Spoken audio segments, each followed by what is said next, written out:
Good morning from the Hashknife. Well, I come out this morning to warm this tractor up. I got a load of hay coming in. And as you can see, that tire is no bueno. A little bit on the low side. So I grabbed some light here, shined on it.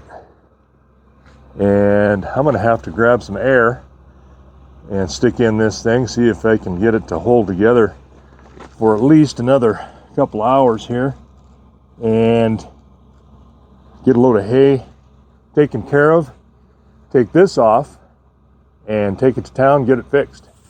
All right, I've got some air coming here. Probably hear it hissing. Unscrew this cap on this valve stem and see if we can't let that sit and fill. It's going to take us a bit. It's kind of flat, as you can see on the edge there, compared to that one where it stands up nice and straight, slight bulge. This one's significant. So we'll give her probably a good 5 to 10 minutes to fill this thing. It only goes up to about 38 pounds, which is kind of moderate for most standards, like a pickup. 32 mostly in a car, so it's right in there, but has a lot of volume of air there. And we're getting a little bit better. It's clumping up a bit, and actually I think it's going to be safe enough to take care of this load of hay. And I don't want to overpressure it. I do have a gash on the side of the tire here, I noticed. Yeah, you can't see it in the dark here, but it's been there a while. It may have started to fatigue to the point where it's starting to do a slow leak, and we're just catching it. So I think I'm going to go ahead and take this air off, take care of this hay, and then we're going to have to start the disassembly on this rim and tire off of the axle and the wheel portion and take it to town. Or we'll see what a service call will be. Now comes the hard work. I've got a couple of real thick, heavy cement blocks laid down here, and I've gathered up some little timber, little blocks that I'm going to stick on top. We'll shim this up, get this 20,000 or 20-ton jack under it, lift this whole thing up, and then start pulling off all of our lugs around this, and then manhandle this thing off of here and into a trailer. So as you can see, it's about, right at 5.5 foot tall. I'm standing right beside it, and you can see the height difference. So it's not light. So I want to place these timbers in. They're going to be the most solid and supportive. Jack, we don't want this stuff rolling at all. Now I'm just going to stick a piece of board under that, and maybe we'll get our jack under here. I might have to rethink some of this. Yep. Okay. I like to be out here as far out as I can. Stability, because I need these to be in so they don't interfere with that tire when it comes back on. Here we go.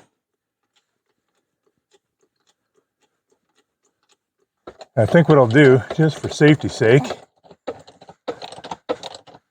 is I will slowly take this up and let it sit for a minute, see how stable it is, then continue on up as this weight transfers from the wheel to the jack and my timbers here. See what happens. It's starting to lift the tire, so that's good. And I don't want to go too tall or too far, because I also need to take these lugs off. And if the tire spins, and I don't think it will, but if it does, then that might be a problem getting those off. Okay, so now we'll just loosen these lugs a little bit and give this a little bit of time. So I've determined, just a quick guide, figure they're about 1 inch or so in diameter, so 1.25 inches is what they turn out to be. So I'm going to put a breaker bar on here and hopefully get to just move them a little bit. And then maybe I can get an impact wrench on here. There we go.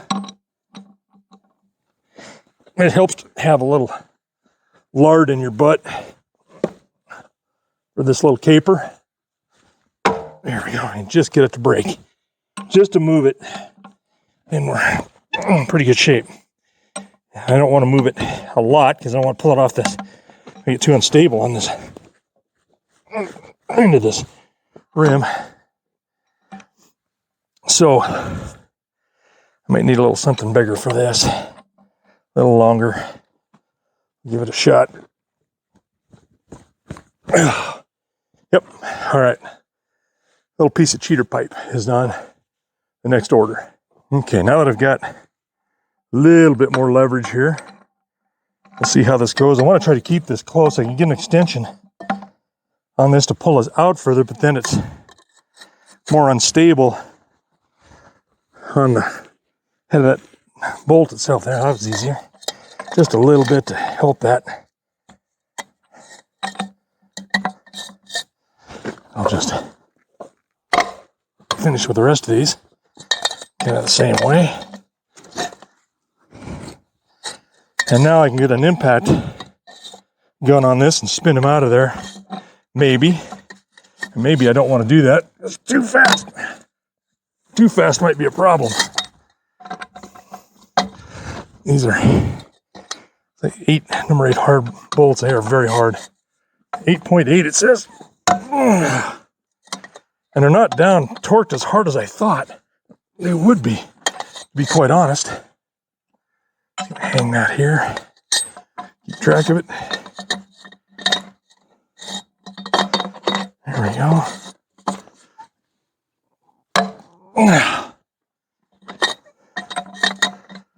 Still tough.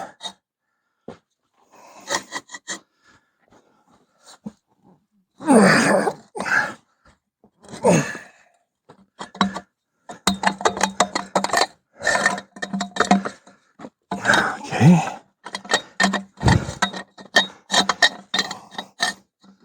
Kind of an awkward angle here. And the pug is criticizing the work here, maybe. All right, it's loose. I think I started here.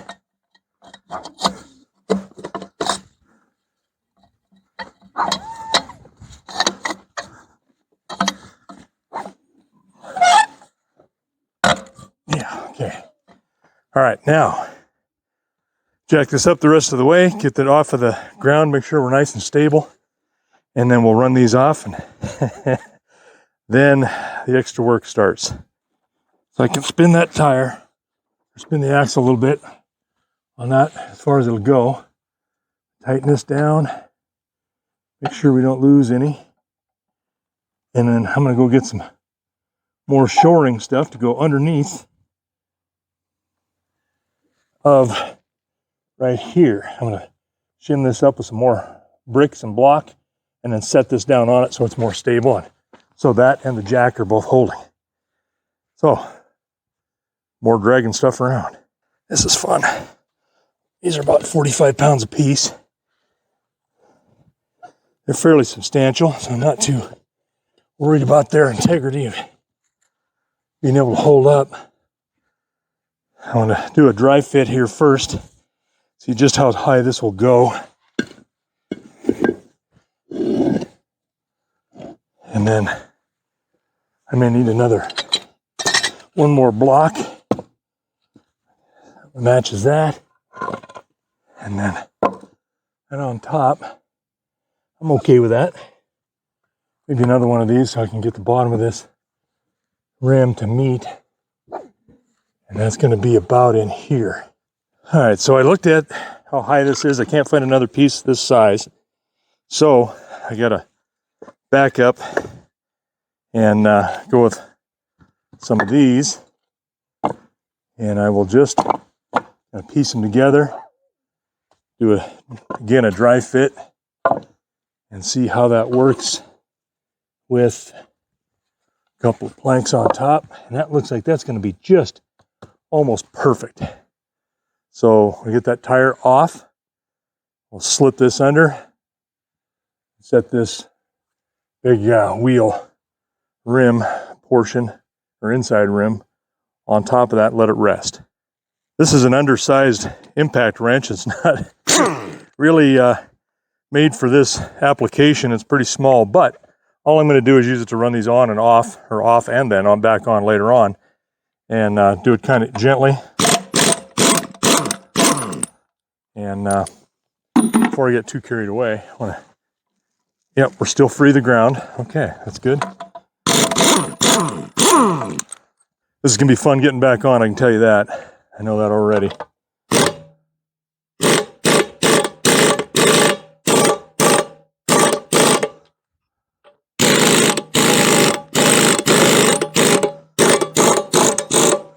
Put a lot of strain on this bolt.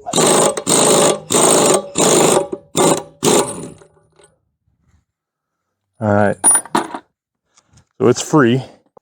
Stand to the side of it a little.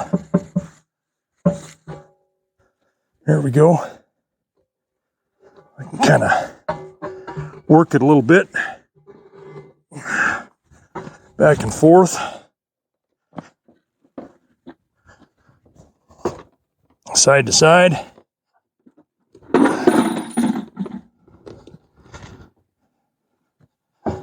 Didn't think that one through hard enough. All right, now pull her off to the side a little bit. I'm not as young as I used to be. My brain thinks I am. So, kind of keep working that down here towards the horse trailer. I backed it up here and put a ATV ramp down. See if I can get it to roll up in there. And push far enough in here. All right. Now the most important thing for me right now, I'm worried about the most, is getting this in here.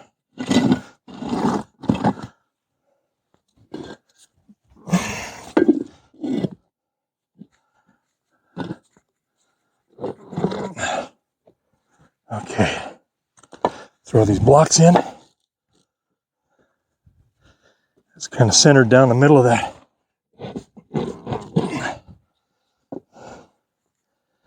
Kind of sloped. And these have a edge on them that lift them up a little. That's why I turned this one. I'm going to turn that.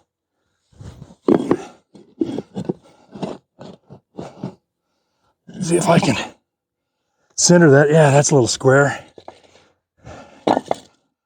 Okay. Right down the middle of those. Looks good. Center of gravity right inside of that. Okay. So just ever so high. That's all right.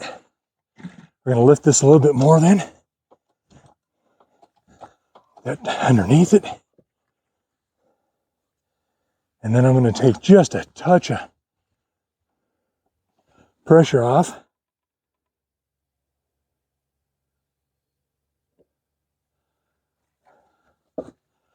Digging down into there. Good.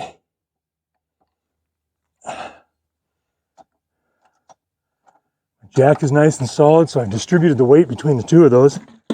And now it's time to get out from under it.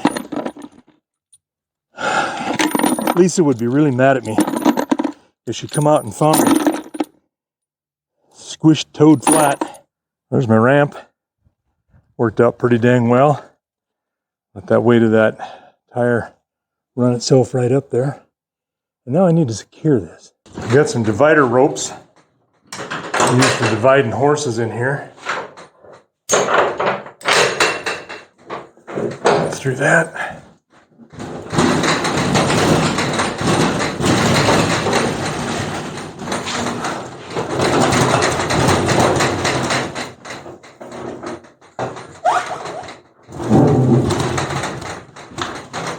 And maybe bring this up as far as this one will move. Let it float against this rope and the side of this trailer at that brace. There we go. I'll do one last point of contact here. We got one up here, one up there, and now we'll see if we'll just pull it all tight with this one.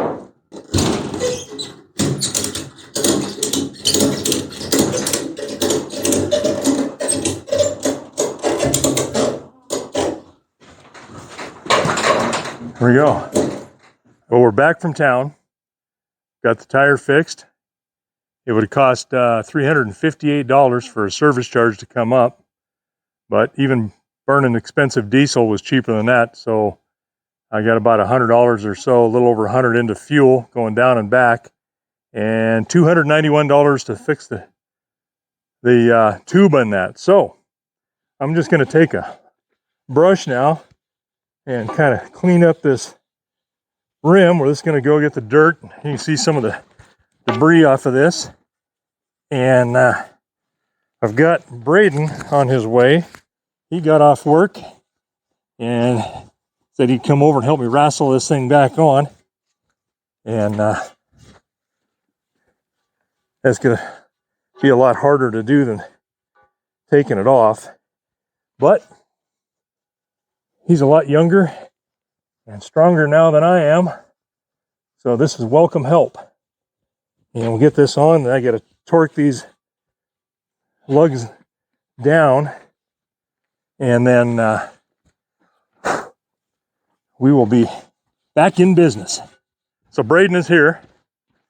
He has found us and going to help. Going to bring this tire out. First of all, we're going to lift it a little bit off of this block, and that way we can just bring it right over, put it on here. I've got this piece of tape set. That's where the valve stem went. So I'd kind of like to line it up the same way. Give her a little. And then go.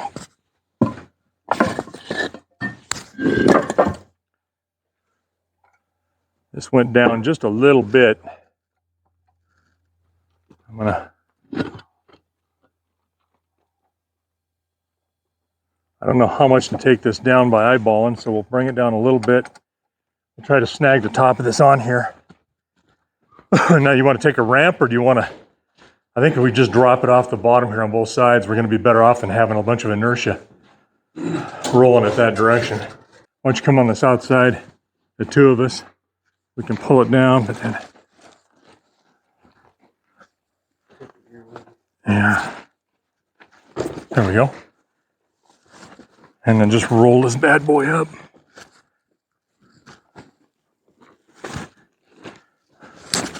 You know how I got this on here, in there by myself?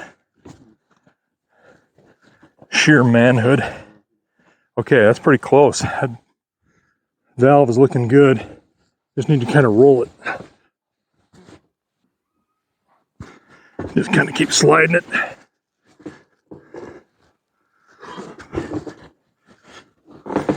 Yeah, just kind of hold it up, and the two of us will lift it. Ready? 1, 2, 3. There we go. A little more. 1, 2, 3.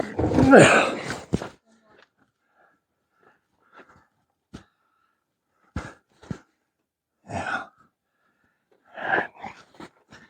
1, 2, 3.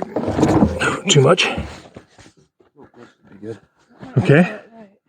So now let's just keep working it in there, back and forth.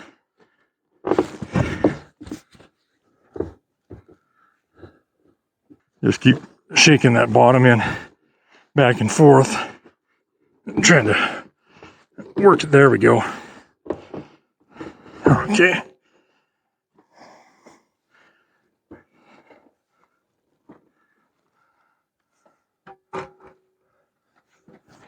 So I think if we Now, let the jack down a little bit so that this comes off on the rim. We push it, kind of set the top, lift it up, and then the bottom will come in. Well, maybe a little bit more. God, don't put your finger in there. That falls. Good way to lose. Just got to be you. All right, so we're even. So now, you want me to set that tire down a little bit? Oh.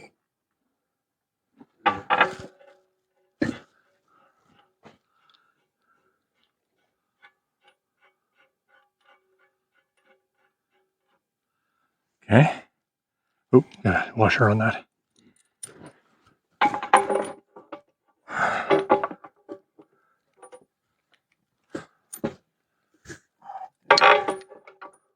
Didn't know I'd have to finish your job for you. You always do. You know, if I don't let you do this, you're not going to know what to do when I'm dead.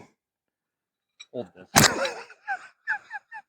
I watched an old man as they're filling up a tractor tire like this one time and doing a repair, and it was coming in on the bead. He stuck his finger between the bead and that, and my dad grabbed his hand and says, "Don't do that. You're going to lose a finger that way."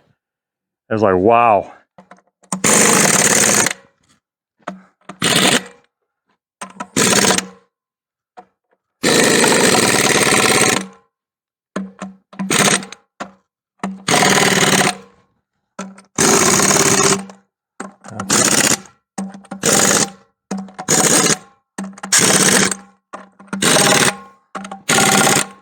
I'm looking at the spacing. This is all even. So I think we got her set. Now, I'm not going to do anything to it. This will never get it tight enough, not even close. This little 1/2-inch impact. So we'll let it sit off of the wheel, off the tire, and then when I get that torque wrench, I'll be able to torque these down to spec, and we're on our way. And you run it about 100 yards, re-torque them, and then you're supposed to torque them after about 3 hours of use again. So we might go to 450 just so we don't have to torque them a second time. I'm kidding. All right, success.